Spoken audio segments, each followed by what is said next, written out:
Bueno, vamos a arrancar directamente con este análisis. Hoy nos adentramos en un documento fundamental, uno de esos que transformó por completo la manera de entender y gestionar el bienestar de toda una nación. Hablamos de la Guía Conceptual y Metodológica para la Construcción del ASIS, que es el análisis de la situación de salud, elaborado por el Ministerio de Salud y Protección Social de Colombia.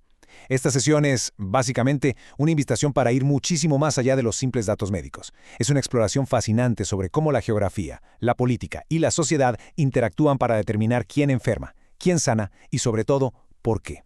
Nuestra hoja de ruta para hoy es súper clara. Primero, veremos el concepto del iceberg de la salud. 2. ¿Qué es exactamente esto del ASIS? 3. Echaremos un vistazo al marco normativo y conceptual.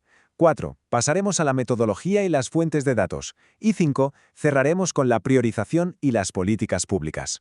Punto número 1. El iceberg de la salud. A ver, antes de poder medir el estado sanitario de un país entero, primero tenemos que entender filosóficamente qué significa realmente estar sano, ¿verdad? Desde el año 1946, ojo que ya llovió, la Organización Mundial de la Salud estableció una definición potentísima. La salud es un estado de completo bienestar físico, mental y social y no solamente la ausencia de afecciones o enfermedades. Esta máxima nos recuerda que la verdadera salud abarca unas dimensiones inmensamente complejas, es decir, elimina esas barreras tradicionales entre lo puramente biológico y lo psicológico, metiendo de lleno el impacto brutal que tiene nuestro entorno social y ambiental. Y para entender esto, pensemos en una metáfora brillante que nos plantea la guía, el concepto del iceberg. Tradicionalmente, un sistema de salud solo percibe la puntita visible del iceberg. Claro, las personas enfermas que ya acuden a urgencias o al hospital, la morbilidad y mortalidad que queda registrada en los papeles. Pero debajo de la superficie existe una masa gigantesca y totalmente oculta.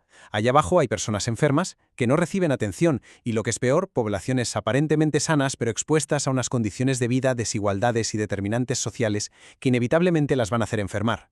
Un análisis real no puede quedarse en la superficie, tiene que sumergirse para estudiar el iceberg completo. Pasamos a la sección 2. ¿Qué es el ASIS? Bueno, si necesitamos sumergirnos para explorar toda esa inmensa base oculta del iceberg que acabamos de comentar, necesitamos una especie de sonar, ¿no? Pues ese sonar es precisamente el análisis de situación de salud o ASIS. Y no se trata de un simple recuento de camas de hospital o de sumar recetas médicas, que va. Son procesos analíticos sintéticos que nos permiten caracterizar, medir y explicar el perfil de salud y enfermedad de una población completa, además de sus determinantes. Expande el diagnóstico médico de toda la vida porque integra de forma sistemática el contexto económico, el político y el social, que en el fondo son los que generan las brechas de desigualdad desde el principio. El kit de la cuestión aquí es ¿por qué montamos todo este despliegue? Los propósitos centrales del ASIS son el motor real de la gobernanza de un país. Genera inteligencia sanitaria precisa para que las decisiones políticas sean objetivas y reales. Permite definir qué necesita la población, establecer prioridades de intervención porque, seamos sinceros, los recursos siempre son limitados, orientar las políticas públicas y evaluar si esas políticas se están cumpliendo. Es en esencia el puente perfecto entre el dato frío del papel y la acción directa del Estado. Sección 3. El marco normativo y conceptual. Claro, para que un análisis tan sumamente ambicioso funcione a nivel nacional, requiere un respaldo legal bastante sólido. La evolución legislativa en Colombia en este sentido es fascinante.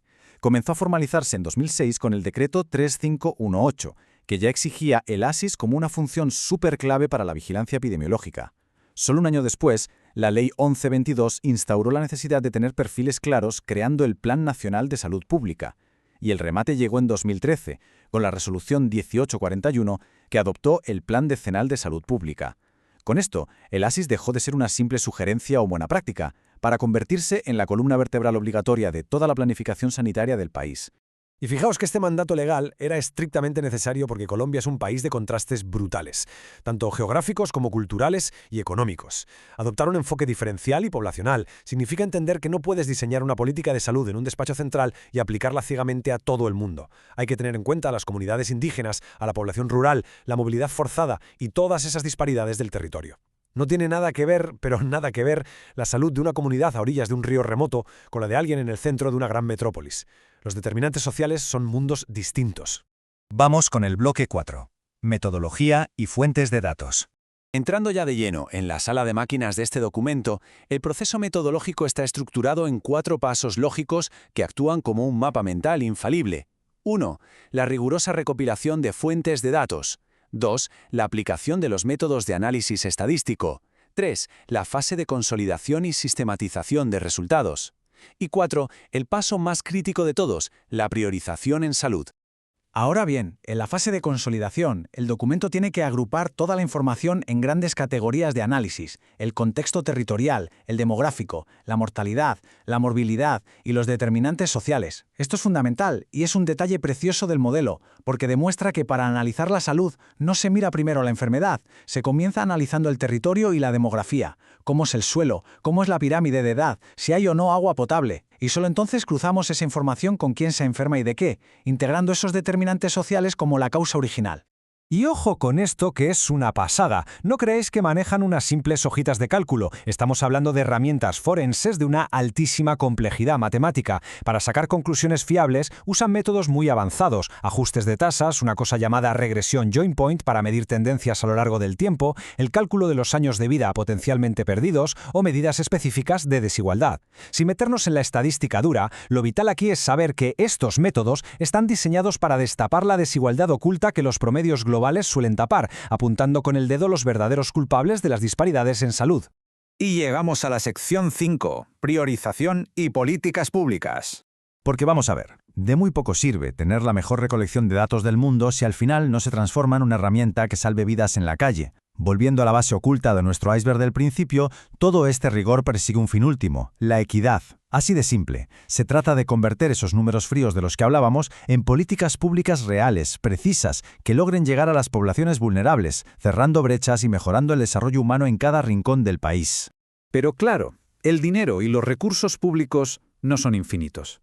Por eso, la guía establece que toda esa montaña de hallazgos tiene que pasar por un embudo de priorización.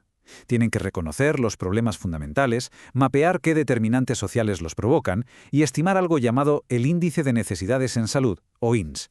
Este índice es como la brújula definitiva. Te ordena matemáticamente las urgencias de un territorio para que los gestores públicos puedan focalizar la inversión donde de verdad va a tener impacto.